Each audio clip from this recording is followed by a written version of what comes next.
ආයිබෝවන් කියලා පිළිගන්නවා මගේ යාළුවෝ හැමෝම.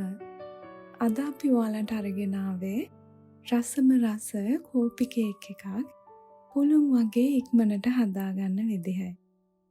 ඉතින් අපි බලමුකෝ මේක හදාගන්නේ කොහොමද කියලා.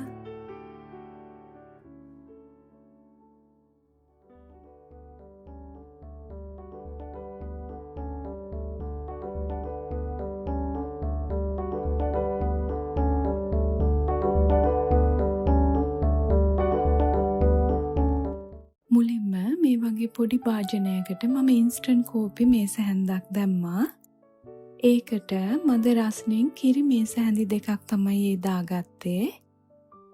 ඔයාලට කිරි වෙනුවට උණු වතුර දාගන්න පුළුවන්. ඉන්ස්ටන්ට් කෝපි නැත්තම් සාමාන්‍ය කෝපි එක සැරට හදාගන්න පුළුවන්. මේ වගේ කලවම් කරලා පැත්තකින් තියාගන්න. දැන් වෙනම බෝල් එකක් අරගෙන ඒකට මම මාජරින් දැම්ම ග්‍රෑම් 110ක්. කාමර උෂ්ණත්වයේ තියලා ගන්න. ඒකට සීනි ග්‍රෑම් 175ක් දැම්මේ. දාලා විනාඩි 3-4ක් විතර හොඳට බීට් කරගන්න. ඔයාලට බටර් දාන්නත් පුළුවන්. දැන් ඒකට මම තෙල් මේස හැඳි දෙකක් දැම්මේ.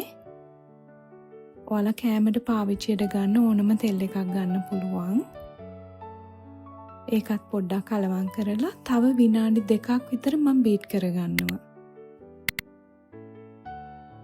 තෙල් දාන්න අකමැති අයට බටර්ම දාන්න පුළුවන්. දැන් ඒකට මම දැම්මේ බිත්තර දෙකක්. ඒකත් විනාඩි 2ක් විතර හොඳට බීට් කරගන්නවා.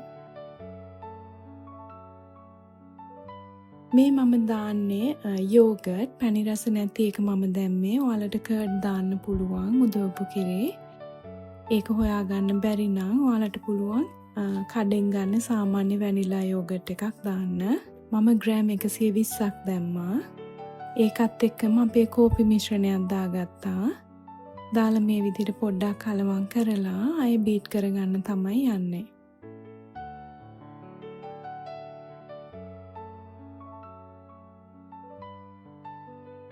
විනාඩියක් විතර මම බීට් කරගත්තා.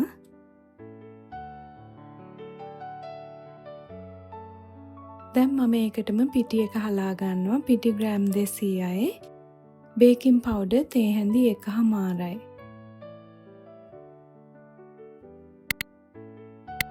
දැන් මේ වගේ හැන්දකින් තමයි මම කලවම් කරගන්නේ.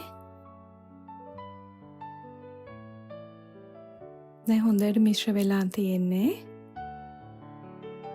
ඉතින් අපේ බැටර් එක ලෑස්ති දැන්. මම මේ වගේ අඟල් 8 රවුන්ඩ් තැටියක් ගත්තේ. ඔයාලට කැමති එකක් ගන්න පුළුවන්. ග්‍රෑම් 750 වගේ තැටියක් මේකට ඇති. ඉතින් ඔයාලා මේ වගේ රවුන්ඩ් තැටියක් ගන්නවා නම් වටේටම පාච්මන්ට් කොළ දාගන්න ගලවන්න ලේසි. මේකත් අවශ්‍ය නැහැ. මම කජු ටිකක් අරගෙන පොඩියට කපලා මේ විදිහට උඩින් දැම්මා. දැන් 170 විනාඩි 30ක් 35ක් විතර මම මේක බේක් කරගත්තා. දැන් හොඳට බේක් වෙලා තියෙන්නේ. දැන් මේ විදිහට මම වටේ බුරුල් කරගෙන අනිත් පැත්ත හරවලා ගත්තා. මම මේකට ආයේ අයිසින් මුකුත් දාන්න යන්නේ නැහැ. මේ විදිහටම තමයි තේ මේසෙට තියන්න යන්නේ. කපලා බලමුකෝ. බලන්න හොඳ සොෆ්ට් එකට කැපෙනවා කේක් එක. ඉතින් බිත්තර සීනි එහෙම අඩුවෙන් තමයි අපි මේකට දැම්මේ.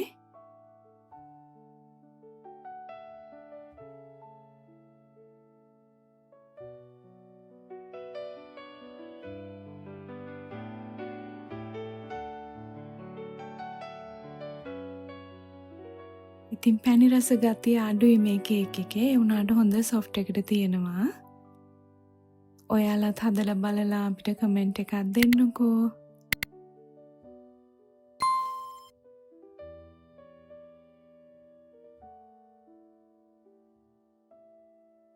එහෙනම් ඔයාලට ගොඩාක් ස්තුතියි.